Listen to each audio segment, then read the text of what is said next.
lrushbo@eibnet.com.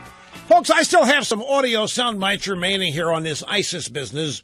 I've kind of divvied it up as we've discussed it today. But there's still some things that I'd like to share with you. And I will get started here. Charlie Rose last night on PBS, Charlie Rose Show. He's interviewing the... Oh, wait.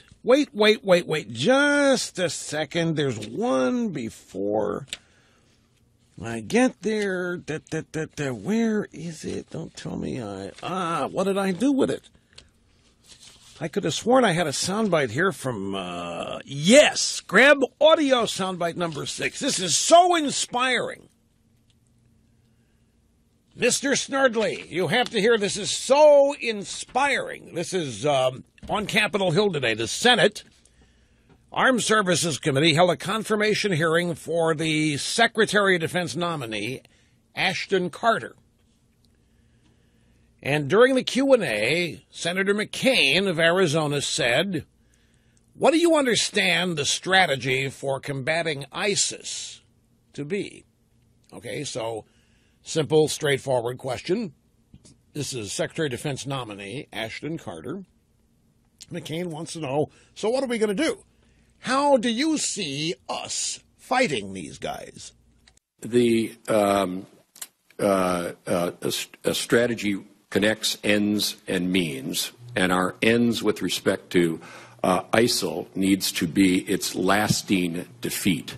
I say lasting because it's important that when they get defeated, they stay defeated. And that is why it's important that we have those on the ground there who will ensure that they stay defeated once defeated. Isn't that inspiring? 33 seconds there of sheer excitement, sheer awe-inspiring confidence in our ability here and how we're going to defeat ISIS. Now, McCain's question, what do you understand the strategy for combating ISIS to be? And our defense secretary nominee said, well, the strategy connects ends and means. Right on, dude, right on. And our ends with respect to, excuse me, Senator, ISIL needs to be its lasting defeat. Now, obviously, the senators didn't know what that meant. Lasting defeat. So our nominee clarified. I say lasting because it's important that when they get defeated, they stay defeated. Man, folks, are we lucky? Where do we find these people? Where in the world do we go? How far down do we have to go? How high up do we have to go to find such amazing and qualified people? Well, Senator, we're going to beat them. That's the strategy. And when we beat them, they're going to stay beat. That's what I mean. Once they're defeated, they're defeated. We're going to defeat them, they're going to stay defeated. Man, you got to go to Harvard or Yale to be able to answer that, right? Man, oh man. So now we move on from that to Charlie Rose, who no doubt will be interviewing this guy after he becomes Secretary of Defense. And that'll be fun. Anyway, Charlie's talking to the former director of the DIA, the Defense Intelligence Agency's Lieutenant General Mike Flynn. And Charlie Rose says, did we get a treasure trove of stuff from bin Laden when they killed him? A lot of things in terms of what he thought, what he was trying to do. Do we really clean up by doing that? We really do have to come to grips with defining it. We just have to. And it doesn't mean that we're any less respectful of the Islamic religion. Why do we, for example, when we detain somebody, Gitmo, why do we give them a Quran, a prayer rug, and make sure that they have all the time in the world to practice their religion? Because we have a value that says you respect freedom of religion. So why don't we recognize the fact that these guys are, in fact, Islamic extremists? Why did we bury bin Laden wrapped in a white sheet in a somewhat respectful way? What I'm saying is that we already recognize that this is an Islamic problem. By the fact that we show respect to them and give them a Quran. And so why not just call it... recognize that there's a connection between them. We connect them. Good grief, what did I just hear?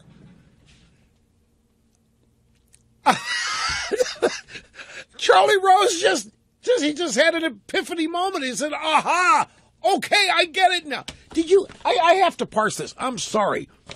So this guy, Mike Flynn, is obviously frustrated that we're handcuffing ourselves, that we're tying one of our arms behind our, but we don't even properly identify these people.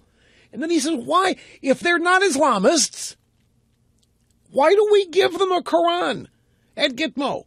Why do we give them a prayer rug? And make sure they have all the time in the world to practice their religion. And Charlie, like a good liberal, says, because we have a value that says we respect freedom of religion. Well, yeah, for citizens, Charlie. For citizens, yeah, that isn't it convenient how the Constitution is infallible on certain things, like freedom of religion for our enemies. But you talk about the Second Amendment or other things for American citizens, we've got to change it. Freedom of religion. Yeah, we have values, American values, Mike. That's why we give them a Quran, and that's why we give them. And so this guy, he says, Charlie still doesn't get it. He says, okay, so why don't we recognize the fact that these guys are in fact Islamist extremists? Why do we bury bin Laden wrapped in a white sheet in a respectful way? What I'm saying, Charlie, we already recognize it is an Islamic problem. And Charlie, by the fact that we show respect, to them and give them a Quran, we're recognizing there's a connection between them. And Flynn goes, that's right. We connect them, Charlie. You see, we buried bin Laden with full Islamic regalia, and we give them Qurans and prayer rugs at Gitmo, and then we're told that they're not Islamists. And Charlie finally had it explained to him in a way he could understand it. And for him, I guarantee you, this is one of the happiest nights of his life. A light went off. And he finally couldn't figure this out on his own. Or didn't. Maybe it's not that he couldn't, it's just that he didn't. So, will he remember it? Yeah, that's not the question. It's not a question, will he remember it? Will he now utilize what he knows in whatever interviews he conducts? Or will he revert back to, well, why do we know they're Islamists? What gives us that indication? Are we really correct in assuming? Remember when he talked to Brokaw about Obama, they were reveling in how much they didn't know about the guy. Like 5 days before telling everybody they should vote for him. Anyway, there's one more soundbite to this. And Mike Flynn, after the light goes on in Charlie Rose's head, I'm not making fun of Charlie. I think this is, folks, I think it's fascinating. The way liberals learn things. Things that you and me connect instantly that are just common sense. It took a former DIA head to explain to Charlie, well, you know what? We give them a Quran. Yeah, because we believe in freedom of religion. No, we give a Quran because they're Islamists. Oh, yeah. And we buried bin Laden with full Muslim ceremony. Oh, yeah, that's right.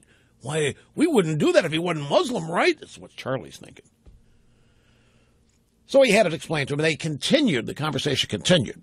We have various assessments that call them like they are. And in fact, even in the Arab world, the Arab leaders, they will call it like it is. So why is it that the United States has such a difficult problem? I mean... Well, do you think the president has a difficult problem? I do. I think he does. I think he's got a challenge with calling it like it is. The White House doesn't like to call it the Islamic State, as you know. Right.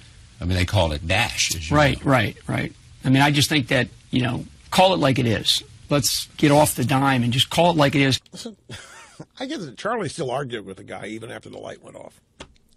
Well, Obama says it's not Islamic, so it must not be. I don't care what you said to me, Mike. Yeah, it makes it perfect. Obama says it isn't. They call it Daesh or something. Right. I mean, I think, call it like it is. Go off the dime. Let's call it like it is. Well, the president says it isn't. Charlie, I just explained to you, and you just got it, why they are Islamists. Yeah, I know, but the president doesn't call them that. So can we? I mean, Charlie didn't say that's the thought process. I just wanted you to hear that. Skip number 9. We move now to Senator McCain this morning on CNN's